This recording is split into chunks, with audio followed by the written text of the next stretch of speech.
power of the heart. Finding your inner wisdom. The power of the heart.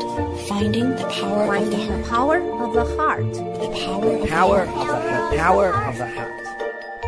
让我们寻回心的力量。 The Power of the heart.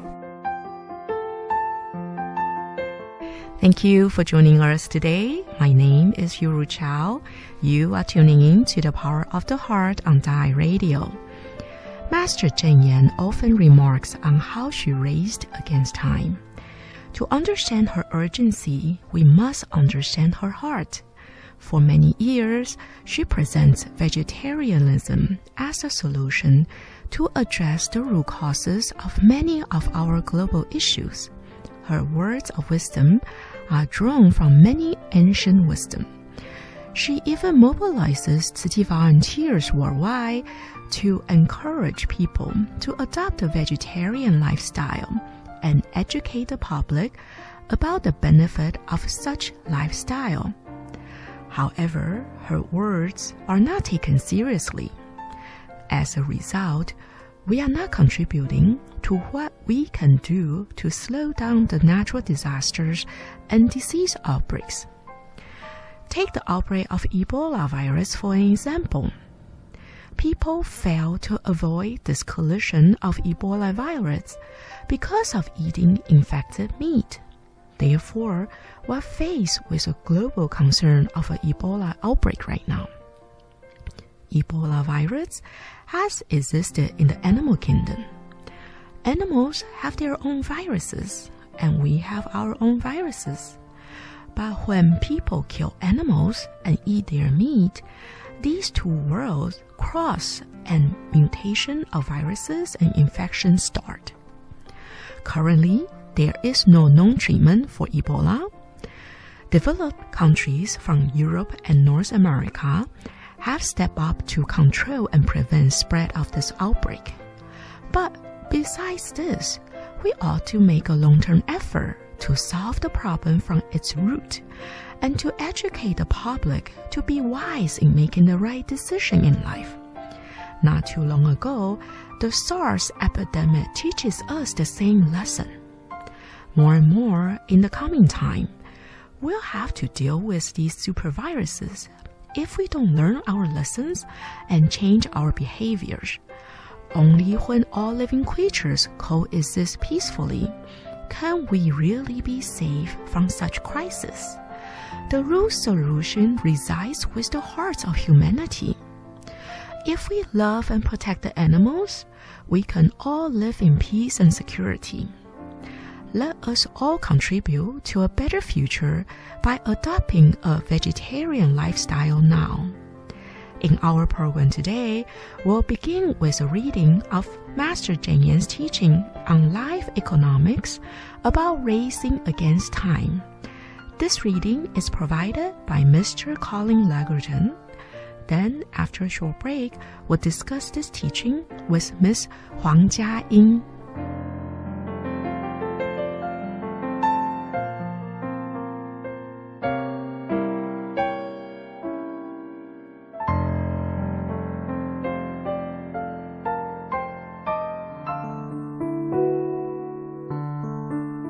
Dai Radio is just a click away. You can listen to the Dai Radio anywhere in the world.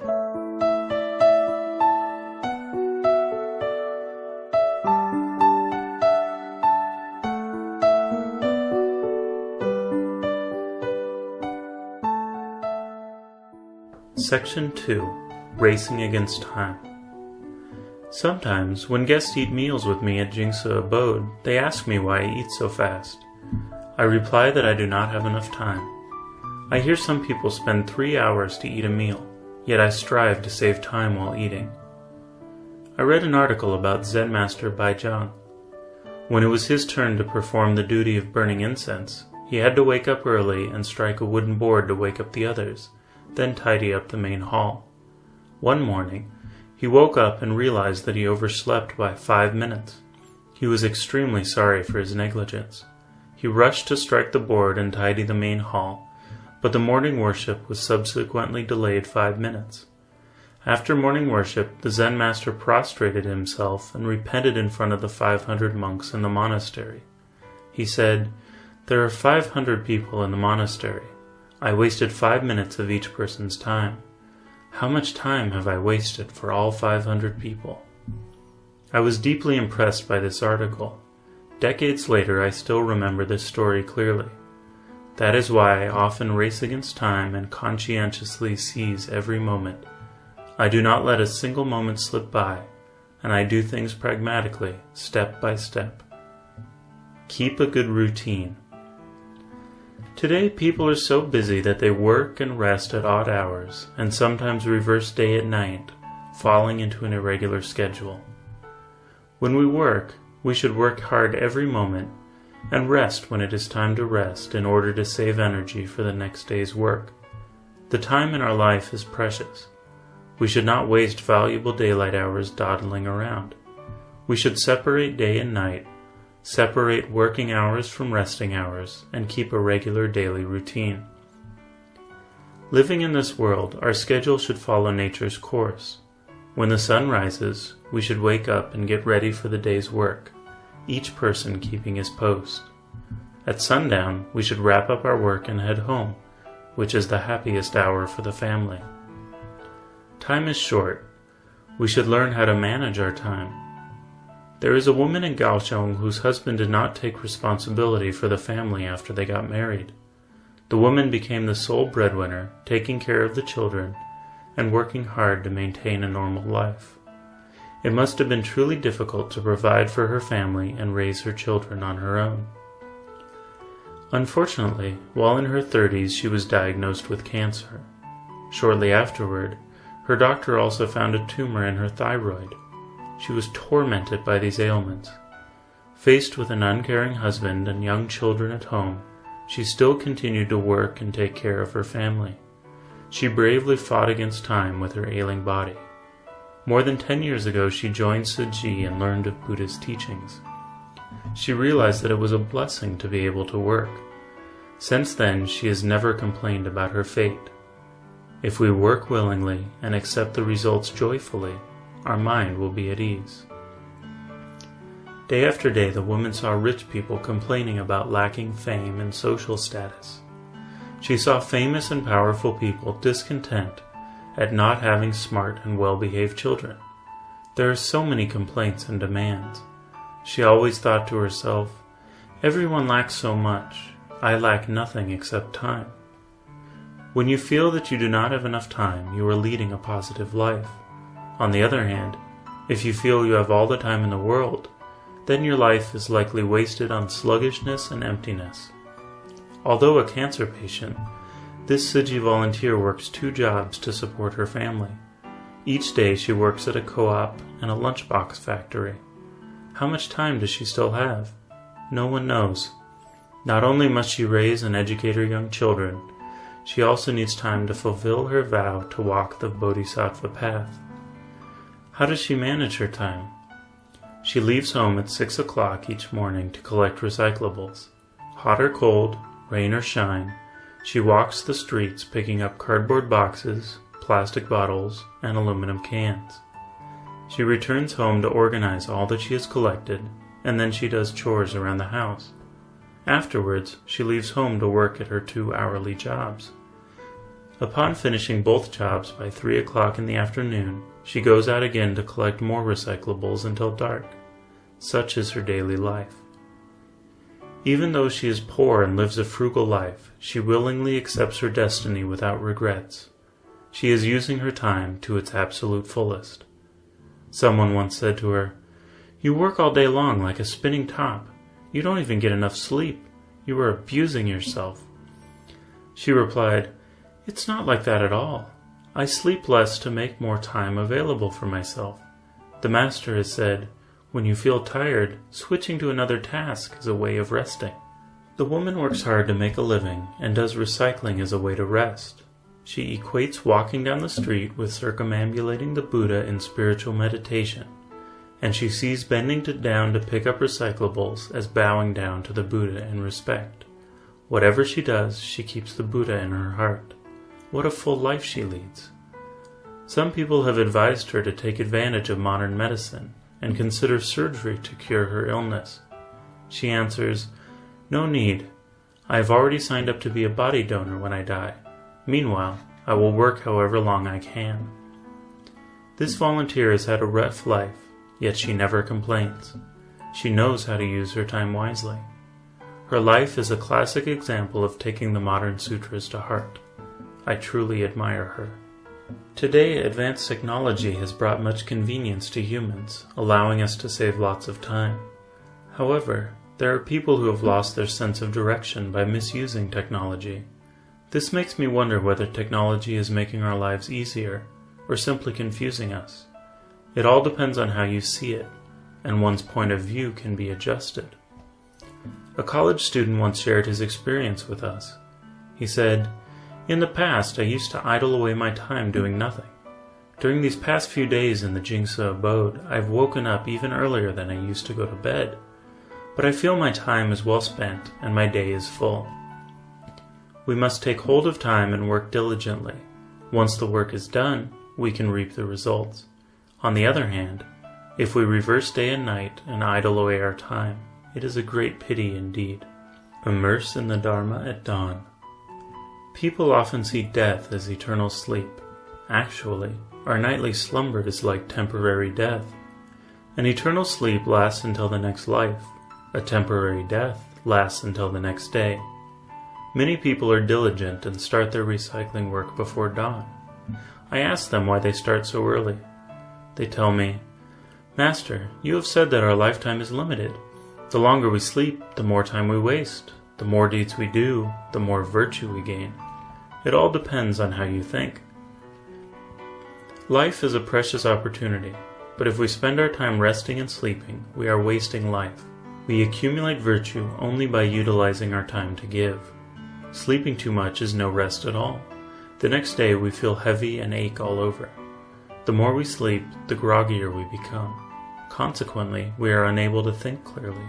When we see someone looking dazed, we often ask him if he is fully awake, because although he may be awake, his brain is still sleeping, and his mind is cloudy. Even though he is in contact with the outside world, he cannot hear others, nor can he distinguish truth from deception or good from evil. Some people think that since they are neither greedy nor irritable, there is no harm in sleeping a bit longer. Exactly because they do not consider themselves to be wrong, they remain lost in delusion without knowing it. This does no good for their physical life or their wisdom life. We all have a clear innate wisdom. It is a great pity if we cannot keep our heads in everyday life and utilize that wisdom in all our encounters. We should not live just to consume. We should cherish our wisdom life and dedicate ourselves to serving humanity. Even if we take no action to advance ourselves and just stay put, time will still flow past us and our bodies will age and deteriorate. Therefore, we should make good use of our abilities while we are mentally and physically fit. I once heard a doctor suggest that people should eat to 80% full and no more. We can also apply this concept to sleep. Sleeping 6 hours should be enough. Let us strive to live life to the fullest. Use a quarter of the day to sleep, half to give and serve humanity, and the remaining quarter will be more than enough to eat and relax. I once read a magazine article about morning people, which promoted waking up early for its mental and physical benefits. While others say early to bed and early to rise, I say late to bed but early to rise. If we go to bed before 11 o'clock at night, since there are 24 hours in a day, 11 o'clock is the same as 23 o'clock. This is going to bed late. Getting out of bed at 5 o'clock in the morning is rising early. With this habit, one cannot sleep so much as to become dazed and lazy. It may be difficult to get up early at first, but it can be done. First turn your body over, then think about something else. After getting up, you will feel happy and energetic. We should train ourselves to be self-conscious and alert. When it is time to wake up, we should wake up. When it is time to rest, we should rest. Always be alert and take notice of our thoughts and thought patterns, so that these habits can become an integral part of our daily life. A couple once brought their son to see me. They told me their son did not sleep all night because he was surfing the internet. I asked the young man, "Why don't you sleep?" "I do," he replied. I told him, "You stay up too late. Can you go to bed earlier?" He replied mischievously, "I do go to bed early, at 5 or 6 in the morning." The rise of the internet brought forth two entirely different phenomena. One is the lure leading people on a deluded path. Glued to the computer all night, they are exhausted during the day. They are either drowsy in class or dazed at work, and their lives are seriously affected. The other is the broadening of people's views toward the world, and their expansion of knowledge. Therefore, we must guide our children to the right path and benefit from correct use of technology. A group of Tzuchi College students uses the internet to connect with youths in other countries and promote the Immerse in the Dharma at Dawn movement.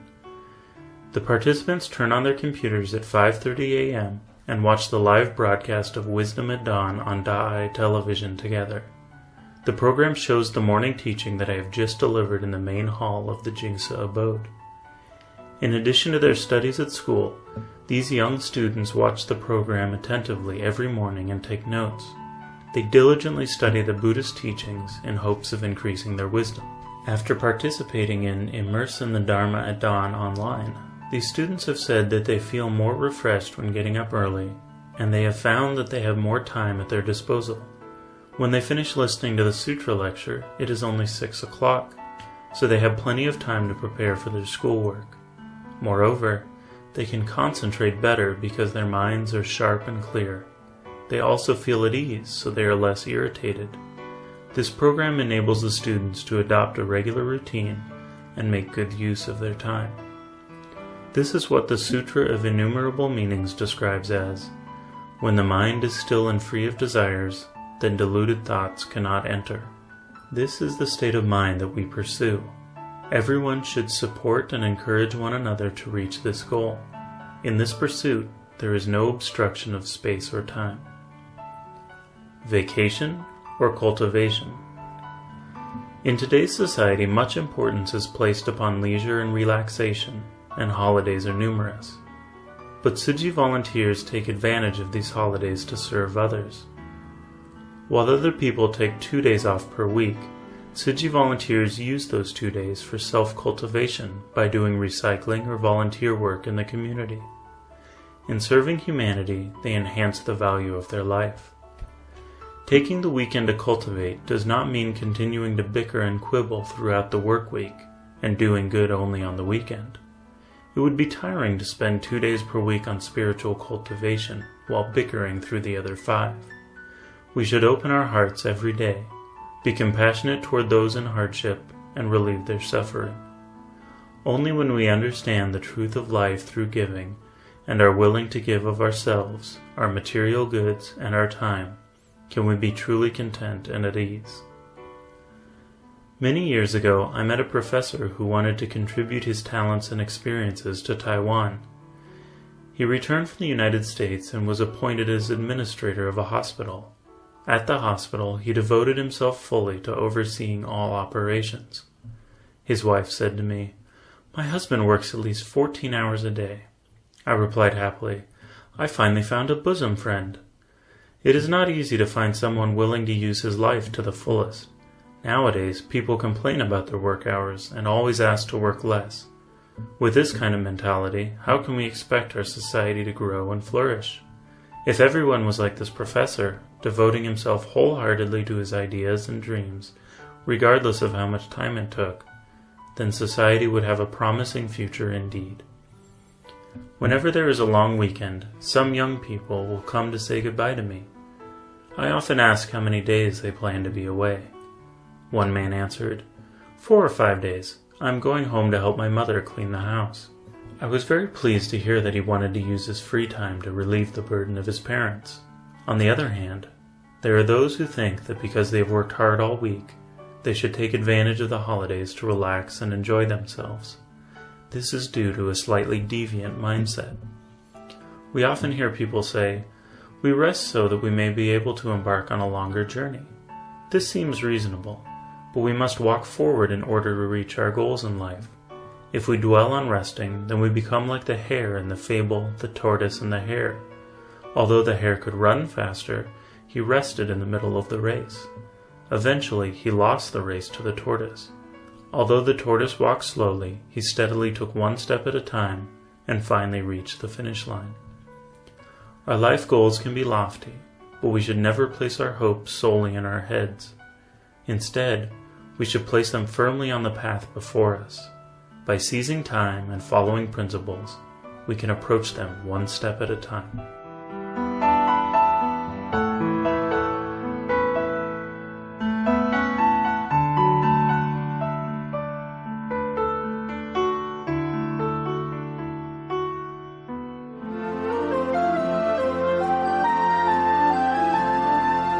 You are listening to The Power of the Heart on Da'ai Radio.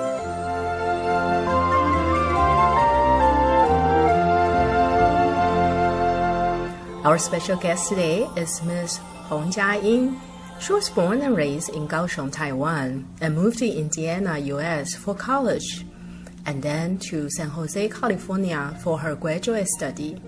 She balanced work and study at the same time to receive her master's degree in computer engineering, which is not an easy task for all of us who had tried that before. She lived in California for more than 10 years. And then she decided to move back to her hometown in Kaohsiung to take care of her dad after he suffered 3 major strokes and became paralyzed. Welcome to the program, Jia-ying. Thank you for joining us. Hello, everyone. So how did you meet Tzu Ji? How did Tzu Ji come into your life? It was back in 1999. There was a severe earthquake struck Taiwan. I was very touched by all the actions that city volunteer engaged in, and I didn't know that was ordinary people, that they take different lifestyle. Before I know Tzu Ji, I thought that the goal of our life is come to just I'll get a degree and then graduate from a very good prestigious school and then make a lot of money. And then after I learned Tzu Ji, I found out many volunteers, they devoted their life to help others, and that was the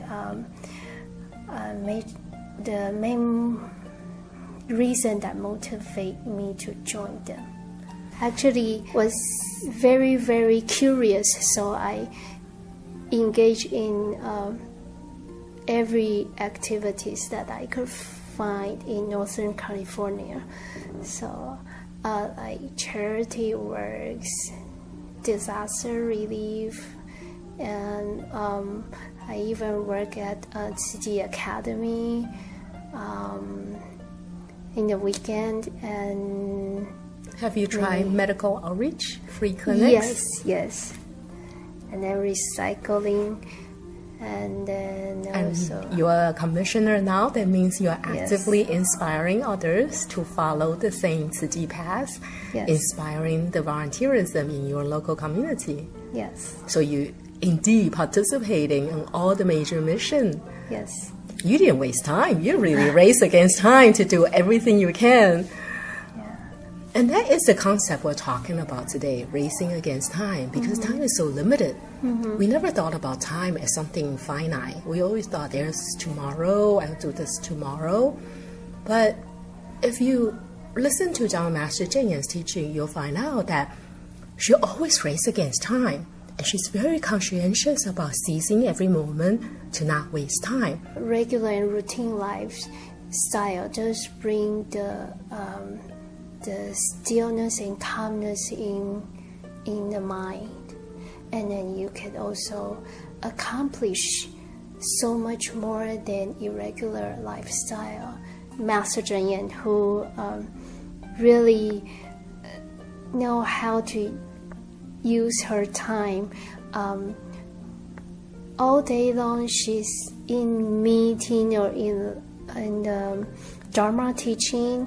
and people around the world wanted to meet her, and volunteers around the world have questions, want to discuss with her on Tzu Chi project. When I had fever and I felt miserable, and I turned on Dai TV, I saw Master Cheng Yen. She had a stitch tape on her hand, and she's still talking to guests. I had fever and I felt miserable, and I lie down on the bed. I didn't want to do anything, and I wasted a lot of time for several days. But Master Cheng Yen, who at the same time was also sick, but she still need to meet with many volunteers around the globe, because there are always people suffering in the world, and she doesn't want to waste her time in just doing nothing, and she wants to grasp every moment, seize every moment to benefit the whole world. Time is so limited. It is so precious. Once it's gone, it can never be back. So that is how we need to cherish time. And through Master Cheng Yen's teaching, by living as an example, that we really see how she lived up her life economics. Our time is up today. Thank you very much, Jia Ying. We'll be listening to this book, Life Economics, over the next several episodes. Please join us next time to continue our discussion on life economics. If you want to read this book we're talking about, you can find a copy of this book in any Jingsi bookstore and cafe. For more teaching from Dharma Master Cheng Yen, please tune in next time to our program. Goodbye and have a great day.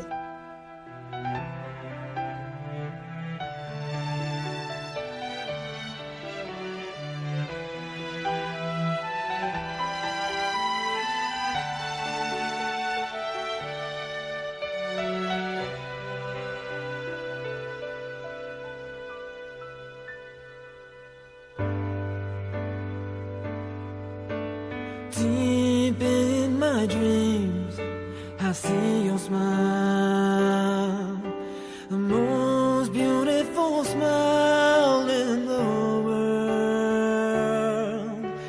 Lines on your face are traces of love, comforting touches heal the wounds of my soul. As I grew old throughout the years, I've always turned away from your heart, but your forgiveness is vast as the sea, letting me bring the winds and waves, chasing my dreams. Your smile in my dreams is a haven of my life, just like a river running round the world. I am grateful for the dreams, for your smile of boundless love, day after day, as long as the earth and sky.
the earth and sky.